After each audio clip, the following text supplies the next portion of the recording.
की है तो सिर्फ वो पूरे हिंदुस्तान में एक ही सांसद है जो हमारे लिए तड़पते हैं, हमारे लिए उठते हैं, हमारे लिए बोलते हैं, वक्त के हुक्मरानों के आंखों में आंखें डालकर बात करते हैं। वो बैरिस्टर असदुद्दीन अवैसी साहब है, जिनका झंडा अख्तर अली मान साहब उठाकर आपके दरमियान में आए हैं। असदुद्दीन अवैसी साहब को मजबूत करने अख्तर अली मान साहब दिनों रात आपके साथ फिर रहे हैं। अख्तर अली मान साहब का बस एक ख्वाब है कि उस लोकसभा में जाऊं तो बैरिस्टर असदुद्दीन अवैसी साहब के साथ ठहरूं, उस लोकसभा में जाऊं तो बैरिस्टर असदुद्दीन अवैसी साहब की तरह बात करूं, उस लोकसभा में जाऊं तो किशनगंज के लोग नौजवानों की रोजगार की बात कर सकूं, उस लोकसभा में जाऊं तो यहाँ पे अच्छे अस्पताल मिलने की बात कर सकूं, उस लोकसभा में जाऊं तो यहाँ के नौजवानों को अच्छे स्कूल और कॉलेजेस देने की बात कर सकूं, उस लोकसभा में जाऊं तो यहाँ के पुल पुलैया की कोई तो नुमाइंदगी कर सके,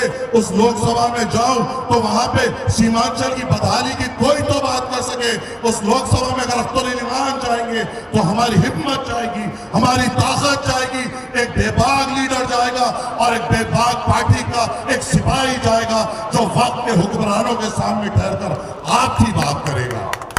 अरे है कोई दूसरे सांसदों में हमारे लिए बात करने की ताकत और जुस्तजू? कहां होते हैं ये?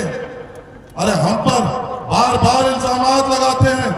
हाल ही में ये जो विधायक है जो जेडीयू से आ रहा है, भाजपा के कांधों पर बैठकर 3 महीने पहले कह रहा था नरेंद्र मोदी को हटाओ, नरेंद्र मोदी को हटाओ, आज नरेंद्र मोदी के गोद में बैठकर आपके दरमियान में आ रहा है और नरेंद्र मोदी को मजबूत करने आ रहा है। और यही वो विधायक था जो हाल ही में हम पर इल्जाम लगाता था ये बीजेपी की बी टीम है। आज बीजेपी के बी टीम बोलने वाले खुद मोदी के सिपाही बनकर हमारे साथ आ रहे हैं। बी टीम बोलने वाले उनको मजबूत करने हमारे साथ आ रहे, हमारे बीच आ रहे हैं जिन्होंने सीए एनआरसी का कानून लगाया। हमको बी टीम बोलने वाले मोदी का नाम लेकर आपके दरमियान में आ रहे हैं जिन्होंने गोश्त के नाम पे हमें कत्ल किया। हमें बी टीम बोलने वाले अब मोदी का झंडा लेकर आपके दरमियान में आ रहे हैं जिन्होंने दाढ़ी के नाम पर हमको मारा। आज बीजेपी को हमको बीजेपी के बी टीम बोलने वाले आपके दरमियान में आ रहे हैं जिन्होंने हमारे कॉपी देखकर हम पर जुल्म किया, हम पर नए नए कानून लाए। ऐसों को जिताएंगे, ऐसों को वोट देंगे इंशाअल्लाह। मैं जानता हूं 10-12 साल से किशनगंज में आता हूं, मैं जानता हूं यहाँ के लोगों को, उनकी दिलेरी को, उनकी बहादुरी को, उनकी मेहनत को और उनके अज़म को जो फिरका परस्ती को कुचलती है। मुझे यकीन है इंशाअल्लाह इस बार मजलिस इत्तेहाद और मुस्लिमीन यहाँ से कामयाब होगी और अख्तर अली मान साहब उस लोकसभा में जाकर सीमांचल की आवाज बनेंगे इंशाअल्लाह। और हमें एक भारी अक्सरियत से हमें जिताना है।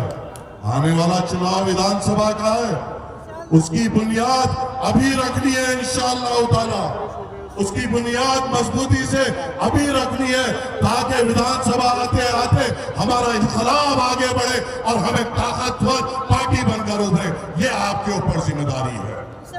हमने तो हमेशा अख्तर अली मान साहब ने आपके लिए बात की।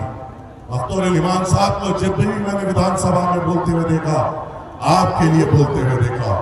मैंने अख्तर अली मान साहब को जब भी हुकूमतों से लड़ते हुए देखा तो आपके लिए लड़ते हुए देखा। क्या इतने मजमे में किसी एक ने डॉक्टर जावेद को आपके लिए लड़ते हुए देखा? आप फोन करते हैं तो फोन उठाकर इडियट बोलने वाला सांसद, आप फोन करते हैं तो आपको बकवास बोलने वाला वो सांसद, उसको सबक सिखाने का अब ये मौका है और इंशाअल्लाह हम सबक सिखाएंगे और एक भारी अक्सरियत से कामयाब होंगे।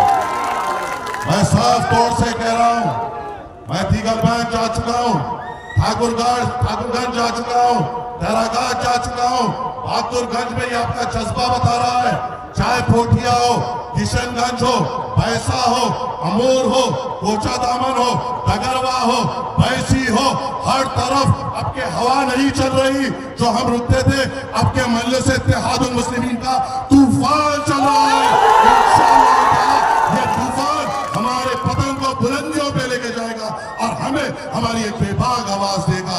मुझे यकीन है आपसे, तवक्को है आपसे कि मेरे सदर बैरिस्टर असदुद्दीन अवैसी साहब ने आपके लिए जो तड़पते हैं, आज आप उसके लिए अपने वोट से उनको नवाजेंगे, ताकत बख्शेंगे और मजलिस इत्तेहादुल मुस्लिमीन को भारी अक्सरियत से कामयाब करेंगे। 26 तारीख के दिन पतंग के निशान पे 4 नंबर पर बटन दबाना है और मजलिस इत्तेहादुल मुस्लिमीन को कामयाब करना है। शुक्रिया। अस्सलाम वालेकुम व रहमतुल्लाहि व बरकातहू।